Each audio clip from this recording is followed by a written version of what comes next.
This is the story of a man named Stanley. Stanley worked for a company in a big building where he was employee number 427. Employee number 427's job was simple. He sat at his desk in room 427 and he pushed buttons on a keyboard. Orders came to him through a monitor on his desk, telling him what buttons to push, how long to push them, and in what order. This is what employee 427 did every day of every month of every year.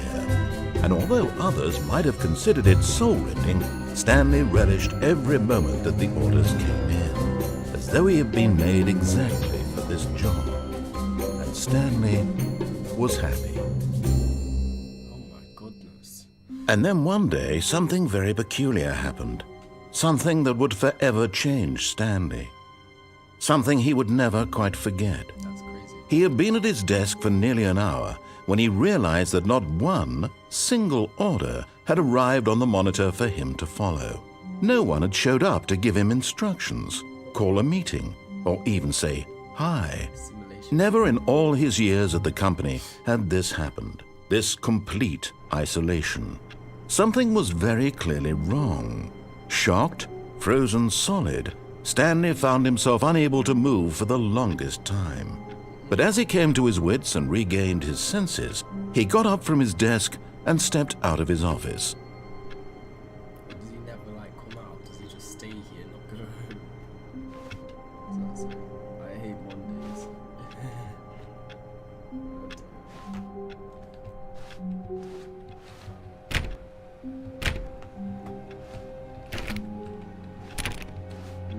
All of his co-workers were gone. What could it mean? Stanley decided to go to the meeting room. Perhaps he had simply missed a memo.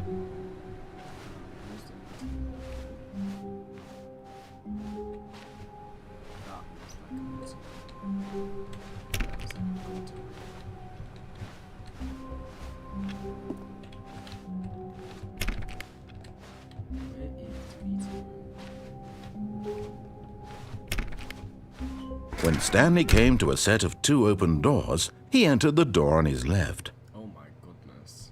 And I can choose. I'll just go along with this story.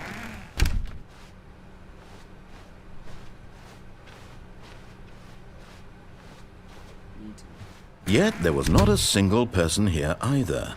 Feeling a wave of disbelief, Stanley decided to go up to his boss's office, hoping he might find an answer there.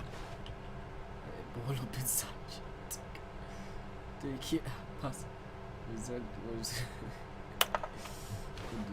crazy. Wow. Work life is crazy. You gotta start your own business. Forget this. Most of all, you.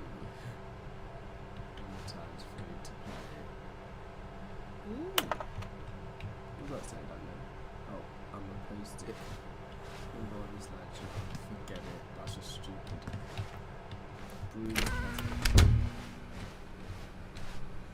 Coming to a staircase, Stanley walked upstairs to his boss's office.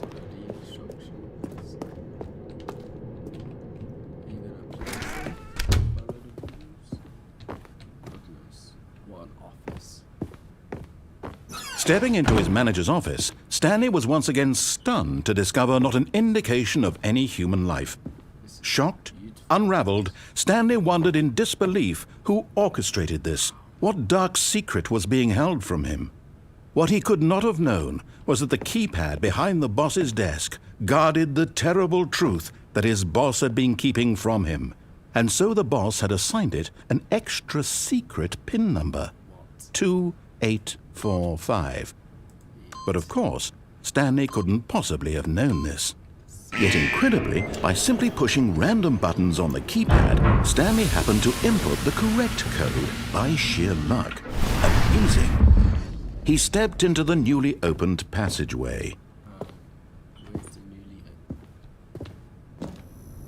This is crazy.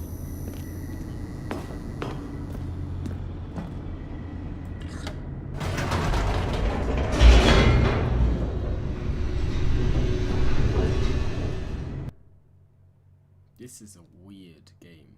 The weirdest game I've ever played. The Stanley Parable. And all these weird stuff. Descending deeper into the building, Stanley realized he felt a bit peculiar. It was a stirring of emotion in his chest, as though he felt more free to think for himself, to question the nature of his job. Why did he feel this now, when for years it had never occurred to him? This question would not go unanswered for long.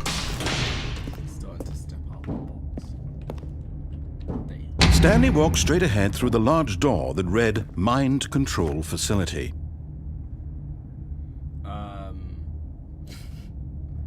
Sorry, what?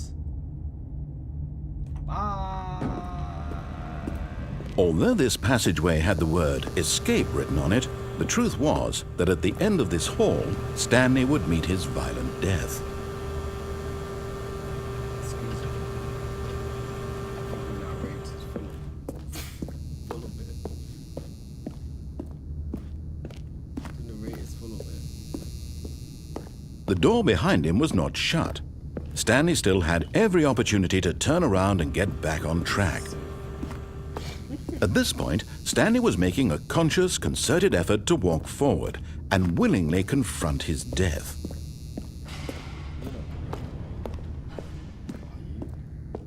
What's down there? It wasn't even lying. Oh my gosh, I actually died. Why would it say escape?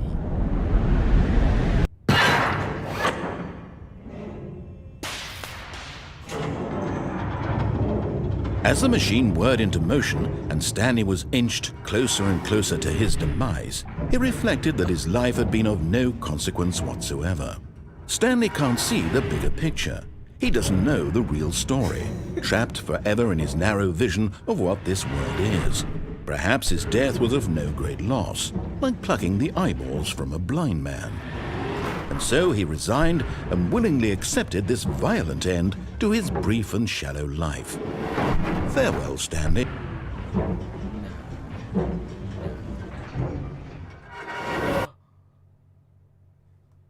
"Farewell, Stanley," cried the narrator, as Stanley was led helplessly into the enormous metal jaws. In a single visceral instant, Stanley was obliterated as the machine crushed every bone in his body, killing him instantly.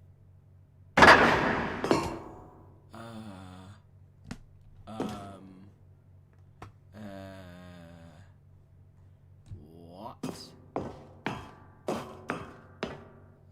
And yet it would be just a few minutes before Stanley would restart the game, back in his office, as alive as ever.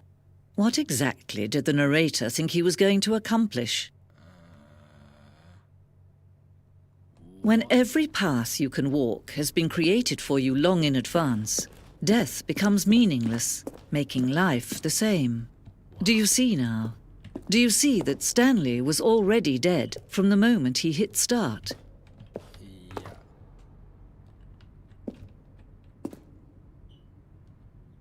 This is describing everything. This is like his life. This is like heaven. This is what his life became.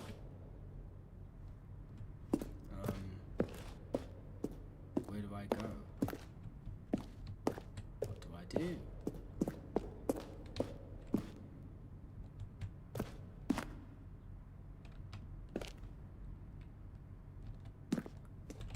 I think I've reached the end of the game.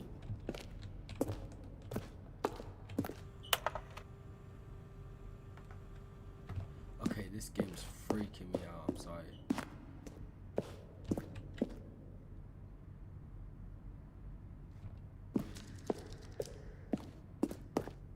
It starts. Oh, look at these two. How they wish to destroy one another. How they wish to control one another. How they both wish to be free. Can you see? Can you see how much they need one another? No, perhaps not. Sometimes these things cannot be seen. But listen to me. You can still save these two. You can stop the program before they both fail. Push escape and press quit. There's no other way to beat this game. As long as you move forward, you'll be walking someone else's path. Stop now and it'll be your only true choice. Whatever you do, choose it. Don't let time choose for you. Don't let... Ooh. He actually died.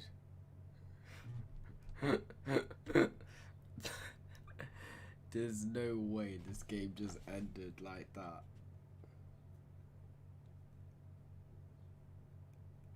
What? What? There's no way. I've started from the beginning in my office. Alright, well that was the Stanley Parable.